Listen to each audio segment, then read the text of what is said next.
지금 이 시각 여러분이 주목할 만한 이슈 살펴보겠습니다. 16개월 된 딸을 학대해 숨지게 한 친모와 계부가 구속 기소됐습니다. 이들은 피멍이 든 아이를 병원에 데려가지 않았고 집에 혼자 남겨둔 채 20여 차례 외출까지 한 것으로 드러났습니다. 서승택 기자입니다. 16개월 된 딸을 수시로 때리고 학대해 숨지게 한 친모 A씨와 계부 B씨. 의정부지검 형사 3부는 아동학대 살해 등의 혐의로 두 사람을 구속 기소했습니다. 이들은 지난 9월부터 11월까지 자택에서 효자손, 플라스틱 옷걸이, 장난감 등으로 딸 C양을 수시로 때리고 머리를 밀쳐 벽이나 대리석 바닥에 부딪히게 한 혐의를 받습니다. 이들은 또 피멍이 든 아이를 병원에 데려가지 않거나 집에 혼자 두고 20여 차례 외출도 한 것으로 추가로 파악됐습니다. C양은 폭행으로 인해 전신 피하 출혈, 갈비뼈 골절, 간 내부 파열 등의 요인으로 외상성 쇼크가 발생해 숨졌습니다. 아이가 숨지자 이들은 아이 목에 음식물이 걸려 숨을 못 쉰다는 취지로 119에 신고했습니다. 이후 아이의 몸에서 멍자국이 발견되자 반려견과 놀다가 상처가 생겼다고 거짓말을 했다가 경찰이 추궁하자 서로에게 범행 책임을 돌리는 모습을 보였습니다. 경찰 수사 결과 이들은 서로에게 강하게 혼내겠다, 버릇을 고쳐놓겠다는 메시지를 주고받은 것으로 확인됐습니다. 또 학대 후 멍크림을 검색하고 학대 사실을 들킬까 어린이집에 보내지 않기도 했습니다. 검찰은 이들의 주거지 CCTV 영상 등을 분석해 A씨와 B씨가 상습적으로 아이를 혼자 두고 외출한 사실을 확인해 상습 아동 유기와 방임 혐의도 추가했습니다. 연합뉴스TV 서승택입니다. 불법으로 청소년을 출입시킨 변종 룸카페가 서울시 집중단속에 무더기로 적발됐습니다.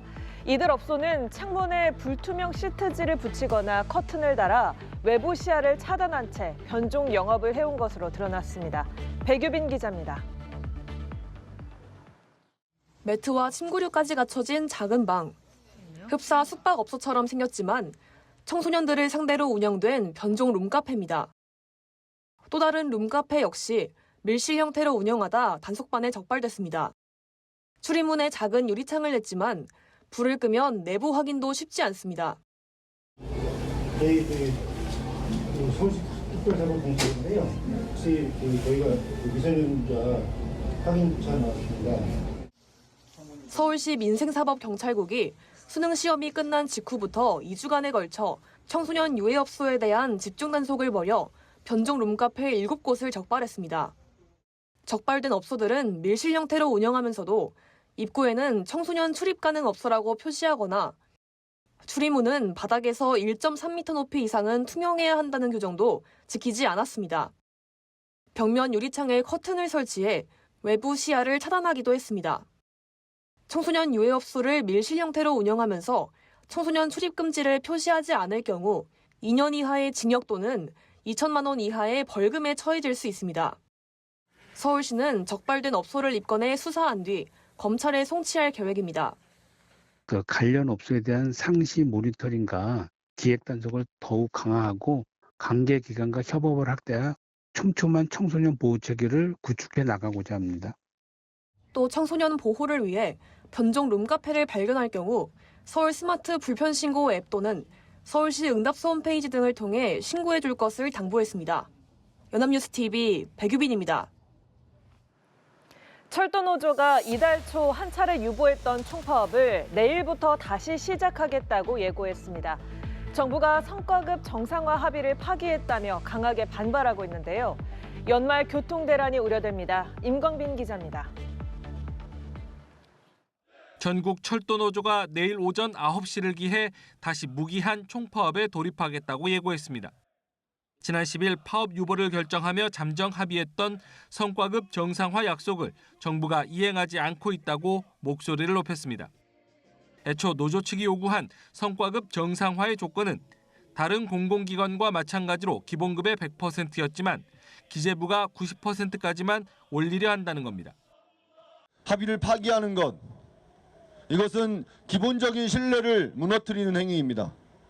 모범 사용자여야 할 정부가 공공부문 노동자들의 상황처럼 군림해온 기재부가 신뢰를 파기했습니다. 노조는 내일 오후 서울 광화문에서 대규모 총파업 출정식을 진행할 예정입니다. 철도노조 파업이 현실화할 경우 하루 평균 250여 대 열차 운행이 중지될 것으로 예상됩니다. 한국철도공사 코레일은 이에 따라 운행이 중지될 것으로 예상되는 열차의 승차권 발매를 중단했습니다. 열차 이용객들에게는 순차적으로 개별 문자 메시지를 3회 발송해 열차 승차 전 운행 여부 확인을 안내할 계획입니다. 파업이 장기화할 경우 오는 30일로 예정된 중앙선, 동해선 등 KTX 확대 운행과 임시열차 증편에도 차질이 예상돼 연말 연초 열차 대란이 빚어질 것이란 우려가 나옵니다. 연합뉴스TV 임광빈입니다. 대한항공과 아시아나항공이 특정 항공편 좌석수를 줄였다가 공정거래위원회의 제재를 받게 됐습니다. 공정위는 마일리지 통합안에 대해서도 더 보완하라고 요구했습니다. 구아림 기자입니다. 공정거래위원회는 지난해 대한항공과 아시아나항공의 기업 결합을 승인하면서 조건을 제시했습니다. 일부 항공편 좌석수를 코로나19 이전인 2019년 수준의 90% 이상으로 유지하라는 조건인데 두 회사가 합병하면서 좌석수를 대폭 줄여 사실상의 티켓 비용 인상 효과를 얻는 걸 막기 위한 조치입니다. 그러나 공정위 조사 결과 대한항공과 아시아나항공은 이 같은 좌석수 축소 금지 조치를 위반한 걸로 드러났습니다. 지난해 12월부터 올해 3월까지 두 회사가 공급한 인천 프랑크푸르트 노선 좌석수는 8만 2천여 석으로 2019년 같은 기간에 공급한 11만 8천여 석의 69.5% 수준이었습니다. 공정위가 제시한 기준 비율인 90%에 비해 20.5%포인트 낮았습니다. 공정위는 대한항공에 이행강제금 58억 8천만 원, 아시아나항공에는 5억 8천만 원을 부과한다고 밝혔습니다. 또 소비자들의 최대 관심사였던 양사 마일리지 통합안에 대해 공정위는 앞서 두 차례에 이어 또 보완 지시를 내렸습니다. 마일리지를 이용한 보너스 좌석이나 좌석 승급 서비스를 구체화할 것을 요구했는데 국민 기대와 눈높이에 부합하는 수준으로 마련되어야 한다고 강조했습니다. 탑승 마일리지 전환 비율을 1대1로 하는 게 문제가 되지는 않은 걸로 전해졌습니다. 대한항공 측은 관련 사안을 면밀하게 재검토하고 심의에 성실히 임하겠다고 밝혔습니다. 연합뉴스TV 구아림입니다.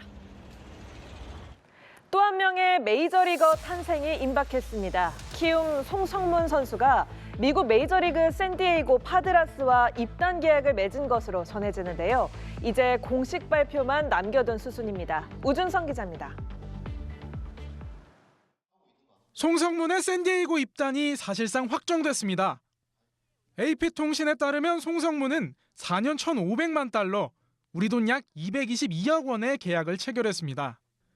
계약 4년 차엔 송성문이 발동할 수 있는 1년 계약 연장 옵션이 5년 차인 팀과 송성문 모두 동의 시 1년을 연장 계약할 수 있는 것으로 전해집니다. 신인왕을 수상하거나 시즌 MVP 투표에서 높은 순위에 들면 인센티브가 주어지는 옵션도 존재하는 걸로 알려졌습니다. 키움 구단 역시 계약이 성공적으로 마무리됐다며 도장을 찍은 송성문이 23일 입국한다고 밝혔습니다. 송성문은 KBO에서 포스팅을 거쳐 미국에 건너간 10번째 한국 선수로 이정우, 류현진, 김하성에 이어 계약 금액 역대 4위 수준인 걸로 추정됩니다.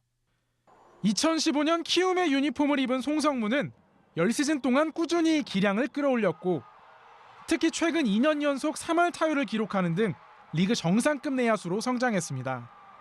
송성문의 계약으로 키움은 또 돈을 벌게 됐습니다.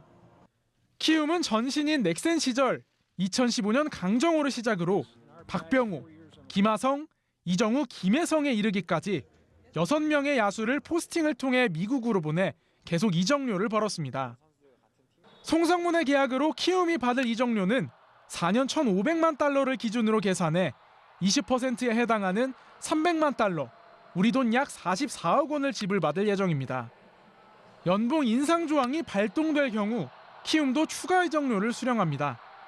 연합뉴스TV 우준성입니다.